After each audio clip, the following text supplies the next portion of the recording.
Hi. So, the project yourself stage, one of the things that I'm most passionate about is helping women, female executives, and especially South African women feel less overwhelmed by LinkedIn.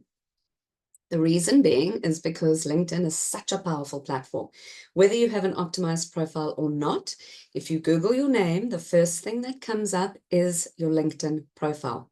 Whether it looks good, optimized or not, simply by creating an account in your name, that'll be the top search of your personal search engine optimization. And that's because nobody can beat the LinkedIn platform's search engine optimization. So it's a super powerful platform. It's a professional platform. It's where everyone goes to connect, to meet, to expand their brand, to collaborate, and to hire.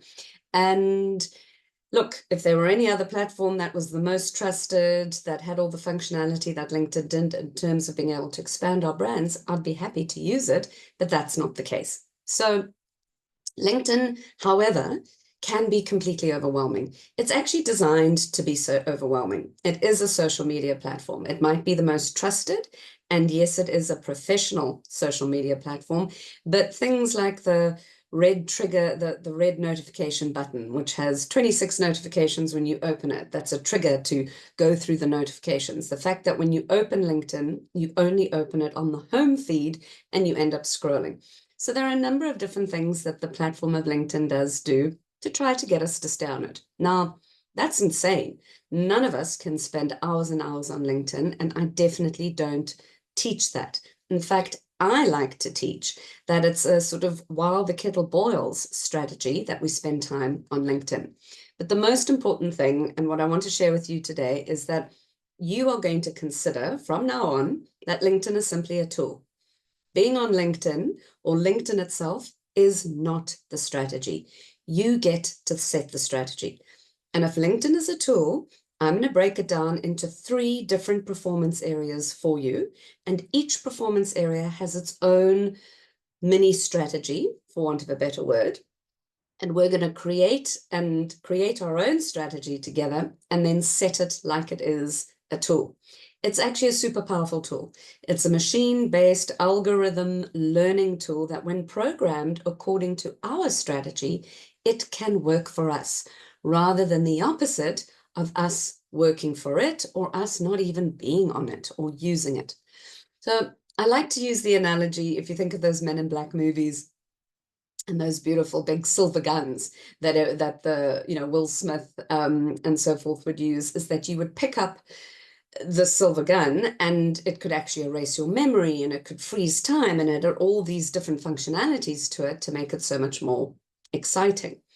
That's kind of what LinkedIn is, except most of us don't realize what the different functionalities are. Most of us don't really understand what it can do, and we're treating it just like this really heavy, cumbersome tool, and we don't know how to program it according to our strategy. So today is about that. To begin with, though, in order that we control it and we set the strategy, there are 3 things I want you to consider. The first is that we measure and we work on LinkedIn in a 90-day cycle. 3 months. So it's not about writing a headline and writing, populating everything, creating a content plan for the entire year. It's just for the next 3 months. And if we take it into quarterly sections, it allows it to be a lot more measurable. We can visit and look at analytics and see what's worked and what's not worked. And it also takes away the overwhelm, because it's not as if we're making this commitment to everything. It's just for the next 3 months, and we write our profile and our actions and we set our strategies accordingly. The next thing about setting it within a 90-day cycle is I want you to realistically choose over the next 3 months, on a weekly basis, what is a realistic and sustainable amount of time that you could spend on LinkedIn. And I want you to think carefully about this. I don't mean scrolling the home tab necessarily or scrolling the feed, but I mean doing some of the strategic things that we're going to talk about today. Could it be twice a week? Could it be 3 times a week? And the time section of what I mean by spending time on LinkedIn is anything from half an hour to 45 minutes. maybe even 15 minutes. As you see what it is that this strategic work is going to be, you'll be able to choose the time slots that you apportion to the various areas of LinkedIn. And as I said, there are three areas that we're going to program to LinkedIn, or break it down into 3 specific areas. So I'm saying that we set our strategy for 90 days, for 3 months, and consistently and realistically, how can you show up every single week for that 3-month period? I would say at a minimum, choose twice. Once a week, just to me, doesn't really give you the momentum that you need. Minimum, choose twice, and you can obviously go up to 7 times, which is daily, every single day, or 5 times. But at a minimum, choose twice.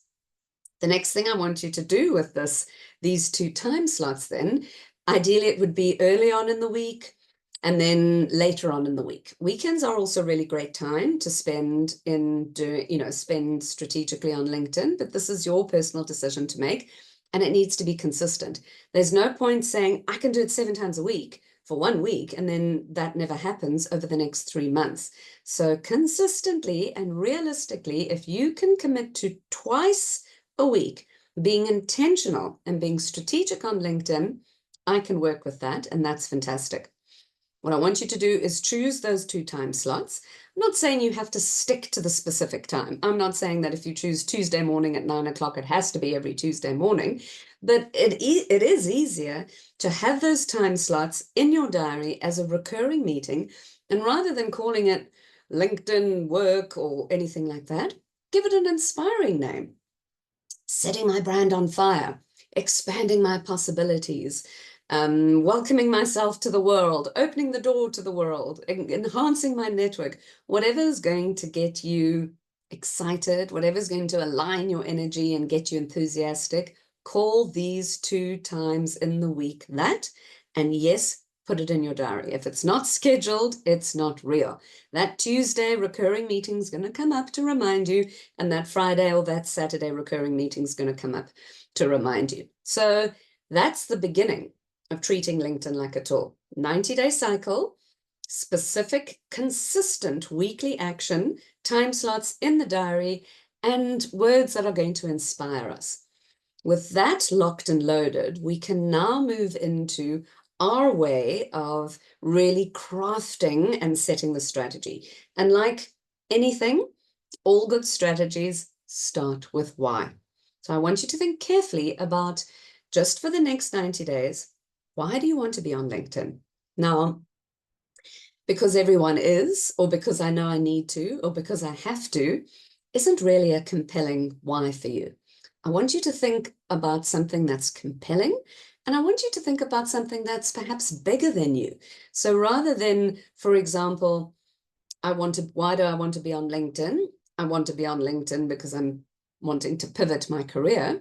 What about phrasing that in a slightly more expansive and appealing way of saying, I want to be on LinkedIn because I want to see what big possibilities are available for me and connect and network with people I've not yet met. Feels a little bit more enticing, doesn't it? A little bit more inspiring. So I'll share with you what my LinkedIn why is at the moment. My LinkedIn why is LinkedIn is the window to my world that helps me connect and expand my message globally for greater impact and good. Now, I wouldn't have a business. My business wouldn't be where it is if it weren't for LinkedIn. In the early days, 100% of my clients referred clients to me, and that still continues to be the highest lead generation for me. I work with somebody and they'll refer 5 people to me. But LinkedIn is what brings people that I don't know into my world, and they come from all over the globe. So my why is about expanding that message and connecting for greater good. So do you see how it's a little bit more inspirational than being quite one-dimensional and saying, LinkedIn is the opportunity for me to find clients around the world? There's nothing wrong with that. But I just think if we're going to be aspirational, if we're going to really treat this tool and set a strategy, let's get it right from the start. So you're going to think about your why, and I want you to write that down. There is a resource book in this section called the Online Inspire Workbook, and you're going to download that, and that'll prompt you to think of a why. Why do you want to be on LinkedIn? And we can just do it for the next 90 days. Don't worry about getting too overwhelmed about forever. Just for the next 3 months, why do you want to be on LinkedIn? Write it down, because you will then energetically be inspired by that. And if we don't have a clear why, we're going to be all over the show and it's going to be overwhelming. So we set the tool and we start with why. The second thing in terms of our mindset of setting the tool of LinkedIn is I'd like you to think of an affirmation that you say to yourself in those strategic times weekly that you are on LinkedIn. Call it a mantra, call it an affirmation, but it's something that you say when you start to open up the platform and do the stuff that you need to do according to our strategy for you to be activating and working on LinkedIn. My affirmation at the moment is that everything I see is meant for me, nothing passes me by. Because I get extreme overwhelm if I don't say that and I open LinkedIn and I see all these notifications and messages and tags and and I kind of want to go and attend to that, but that's not what my strategy is. That comes after I do the strategic work that I need to do in my chosen time slots on LinkedIn. A suggestion for you for a good affirmation to start as we're programming the tool to be strategic for you could be something along the lines of, every moment I spend on LinkedIn counts and moves me closer to my career goals. No action is wasted that I take on LinkedIn right now. Or I'm getting strategic and everything I do counts in my favor and moves the needle forward. I think that's a great affirmation for you, something that's immediate, something that has a sense of there is no time wasted, because that also helps reduce the overwhelm. So with the 90-day strategy set, your time frame, your selection of activity in a weekly basis over the next 90 days, knowing that it's a tool, planning your why, planning your affirmation or your mantra when you get to be on LinkedIn, already can you sense there's a sense of control that you're feeling? There's a sense of I'm in control of this platform and I'm directing it rather than the other way.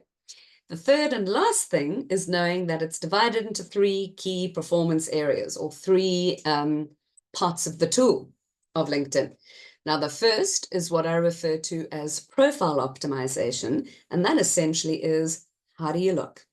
How do you look on your LinkedIn profile? Now, LinkedIn is a super great platform in that it gives you prompts and it tells you what to do. You've got the all-star profile option. If you're brand new and you've just started a profile, it tells you what to do, and it'll also remind you of how to populate it. So profile optimization for me is important, and there's certain tweaks that we are going to cover ourselves, but it's also something that you can bring your personality to. You can look at other people in your industry. You can look at other people in the industry you might want to move towards. You can look at people that you follow. You can look at my profile and see what's Licia done to optimize her profile, and you can replicate that. So the first tool is, how do you look? Profile optimization. And in terms of programming of that tool, there's 3 key questions I want you to write down and answer for yourself. And the first is, who do I want to connect with? How do I want them to feel? And what action do I want them to take? Those are 3 key strategic questions to help you populate your profile, decide how you want to look for the next 90 days. Who do you want to connect with? How do you want them to feel when they look at your profile? And what action do you want them to take? Okay. Second operating area of the tool is what I refer to as growing your circles of influence, but that essentially is, who are you connected to? Now, LinkedIn has this thing called connections, and it's not 1 degree. So if I'm connected to you, it's not just a singular connection. You are also then in a 2nd degree connection to all the people that I'm connected to. So you then have the option of being able to easily connect with them. And also, if I engage on your content that you might put on LinkedIn, everybody that I'm connected to sees that. So I like to refer to connections as, well, this strategy is called growing your circles of influence, because you've got a circle of influence around you.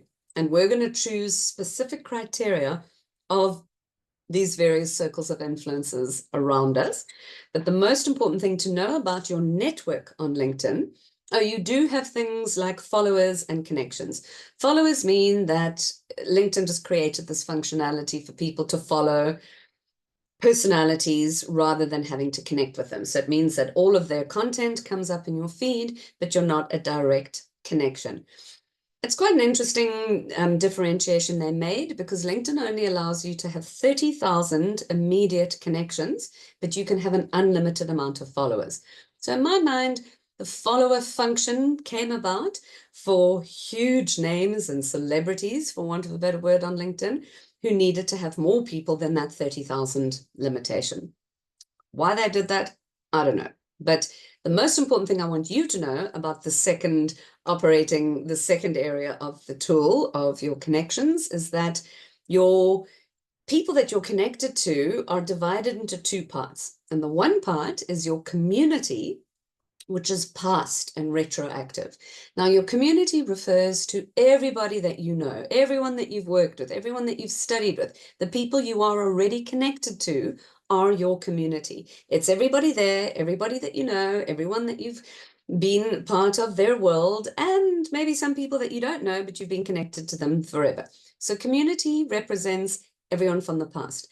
And it's important to be connected to all of the people that you've worked with. It's certainly quality over quantity, but because of the opportunity of second-degree connections and being able to connect to greater circles of influence, I honestly feel that unless there's somebody that you would never want to be associated with, connect with all the people from your past organization, all of the servers, vendors, suppliers, consultants, you name it, because they're important from your past and they can help support. They know you, they can engage on your content, and they're important to help with your visibility.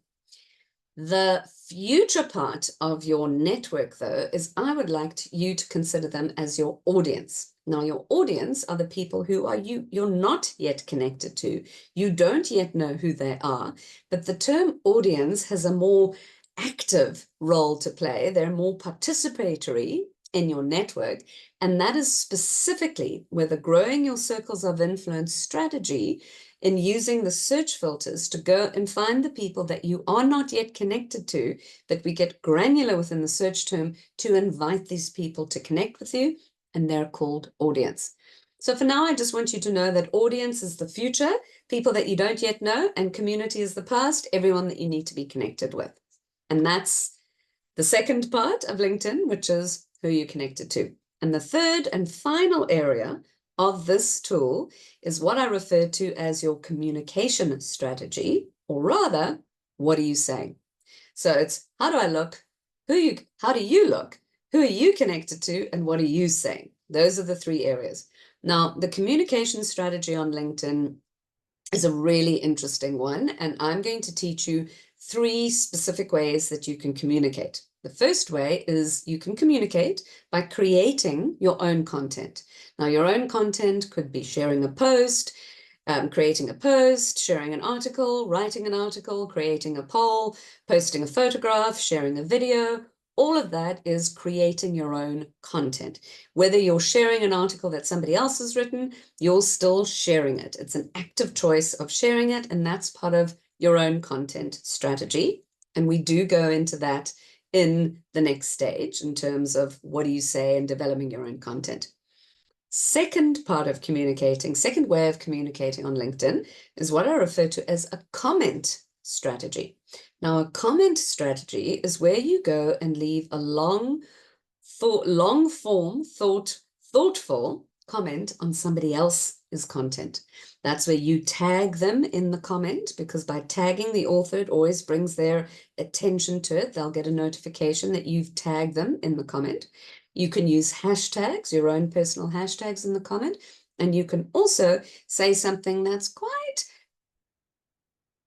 not personal, but professional and uplifting for you. So here's an analogy. Commenting in a long form sense in somebody else's content is the real world equivalent of you being in an auditorium, putting your hand up, taking the mic and speaking to the person on the stage and saying, "Hi, my name's Lisa. I'm from Cape Town. I really enjoyed what you said. It made me think of XYZ." Everybody in that auditorium turns around and looks at you. And that's what happens when you comment on somebody's content. Everybody else in that thread sees what you've said. So it's a really powerful way to be able to enhance your visibility. And LinkedIn sees a comment on somebody else's content as the same as you creating your own content. Now, creating your own content takes time, effort, thought, and preparation. What am I going to say? Versus commenting on what somebody else has said is a much quicker, easier win to get into the communication strategy on LinkedIn without having to plan a whole content plan. So commenting strategy is what you're going to start with first. If you're already creating content on LinkedIn, fantastic. Double down on the commenting strategy too. And then the third and final way of communicating on LinkedIn is in the DMs. Now, the DMs is what I like to refer to as the snake pit of LinkedIn, because everybody has been spammed, scammed, or inappropriately approached. You have a nice smile, or what a pretty lady, or I'd like to talk to you. Here, I've got a financial service product that I want to sell to you. Unfortunately, that's what happens because nobody sees the DMs. It's not public. And quite frankly, people don't know how to behave. They just don't know how to come across in the right way. If you're in a senior leadership role, 100% you've had a bunch of people saying, please can I have a job in your company, or please can you hire me, or I want to sell you a program, and so forth. So we must know that the DMs is where a lot of the wrong behavior takes place. So in order for us to use the DMs in part of our communication strategy, we must make sure that we're counterintuitive and we position ourselves as not somebody who's going to spam or scam the person that we're wanting to connect with. But a proper strategic DM strategy is what can completely convert somebody who potentially is in your audience. You do not know them, you want to know them, you've found them through the search filters, and you've gone over and invited them to connect. It's how you follow through in the DM side that really lands this. And I've got a unique little strategy that I call a jam sandwich strategy. 2 pieces of bread and a juicy piece of jam in the middle. But all of that is set up to not appear as if you're needy, wanting, or you want anything. In fact, it's to position you with gravitas, eye to eye, toe to toe, with the person that you're connecting with. So the DM communication strategy is really exciting. And when it lands well, it completely works. But that, my friends, is helping you see how LinkedIn can be broken down into 3 different operating areas, you setting your why and your affirmation when you choose to be on LinkedIn, and then you pulling it back into a 90-day cycle and choosing the frequency on a weekly basis that you can consistently stick with for the next 3 months. And with that programmed, the tool starts to work for you. Can't wait to see you in the next strategy.